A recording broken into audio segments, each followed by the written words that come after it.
మహబూబాద్ పట్టణంలోని అమరవీరుల స్థూపం వద్ద కలెక్టర్ అద్వైత్ కుమార్, జిల్లా ఎస్పీ సుధీర్ రంగనాథ్ కేకెన్, పలువురు అధికారులు, ప్రజాప్రతినిధులు నివాళులు అర్పించారు.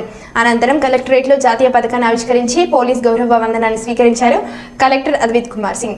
ఈ సందర్భంగా ఆయన మాట్లాడుతూ, తెలంగాణ రాష్ట్రం అన్ని రంగాల్లో అభివృద్ధి చెందుతూ అందరి దృష్టిని ఆకర్షిస్తుందని, రాష్ట్రంలోని రైతులను దేశానికి ఆదర్శంగా నిలిపివేలా ప్రభుత్వం వినూత్నంగా రైతు నేస్తం అనే కార్యక్రమం చేపట్టిందని, ప్రభుత్వ పాఠశాలను అమ్మ ఆదర్శ పాఠశాలలుగా తీర్చిదిద్దేందుకు అమ్మ ఆదర్శ కమిటీలను ఏర్పాటు చేసి మౌలిక వసతులు కల్పించేందుకు కృషి చేస్తామని అన్నారు.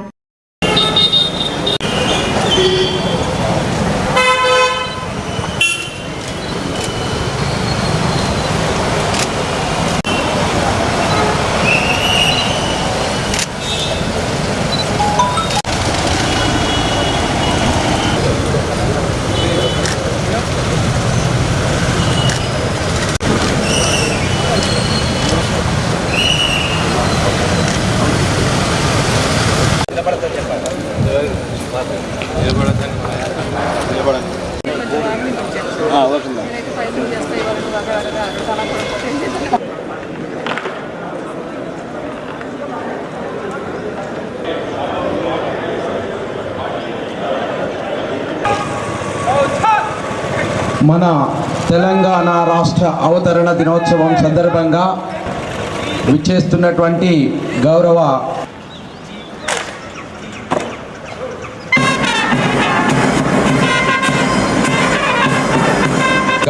కోరుతున్నాం.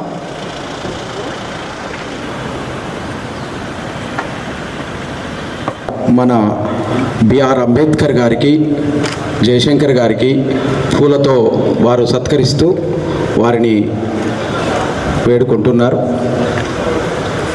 అదేవిధంగా మన ఎస్పీ గారు కూడా పూలను అలంకరిస్తూ పూలమాలను అలంకరించి, అదేవిధంగా ఏసీ రెవెన్యూ గారు వారి ఆధ్వర్యంలో, మన అధికారులందరి ఆధ్వర్యంలో ఈ పతాక ఆవిష్కరణ కార్యక్రమం నిర్వహించడం జరిగింది.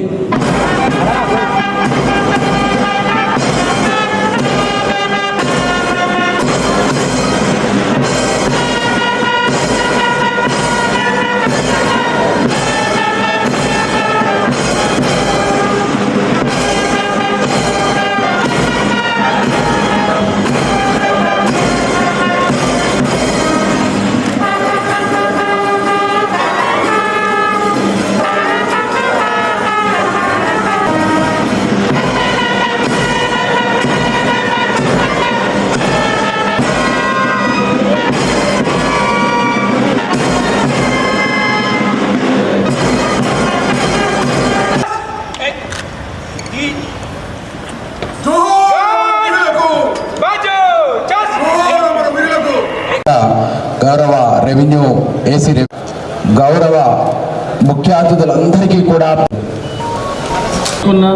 శుభ సందర్భంగా ఈరోజు రాష్ట్రమంతా దశాబ్ది వేడుకలను వైభవంగా జరుపుకుంటున్న సమయంలో జిల్లా ప్రజలందరికీ శుభాభివందనాలు. ప్రభుత్వం అభివృద్ధి సంక్షేమ పథకాలపై దృష్టి సాధించి 6 గ్యారంటీలను అమలు చేసుకునేందుకు డిసెంబర్ 28 నుంచి జనవరి 6 వరకు ప్రజాపాలన కార్యక్రమం నిర్వహించింది. ప్రభుత్వ అధికారులను ప్రతి పల్లెలకు, ప్రతి బస్తీకి పంపించి గ్రామ సభలు నిర్వహించి సంక్షేమ పథకాలు అర్హులైన ప్రజల నుండి దరఖాస్తు సేకరించి మరియు మహాలక్ష్మి పథకం, ఆరోగ్యశ్రీ మరియు గృహజ్యోతి అమలు జరుగుతుంది. తెలంగాణ రైతులు దేశానికి ఆదర్శంగా ఉండేలా సరికొత్త ప్రణాళికలు రూపొందించి రాష్ట్ర వ్యాప్తంగా రైతుల సమస్యలను పరిష్కరించేందుకు ప్రభుత్వ వినూత్నంగా రైతు నేస్తం కార్యక్రమం చేపట్టింది. మరియు 24-25 సంవత్సరంను గాను వానం కాల అంటూ వ్యాధులు, సీజన్ వ్యాధులు రాకుండా ప్రణాళికలు తయారు చేయడం జరుగుతుంది. ఈరోజు ఈ శుభ సమయంలో జిల్లా అభివృద్ధిలో తమ వంతు సహకారం అందిస్తూ భాగస్వామ్యం అవుతున్న అధికారులకి శుభాభివందనాలు, పాత్రికేయులకు మరియు ప్రతి ఒక్కరికి రాష్ట్ర అవతరణ దినోత్సవం శుభాకాంక్షలు తెలియజేస్తూ ముగిస్తున్నాను.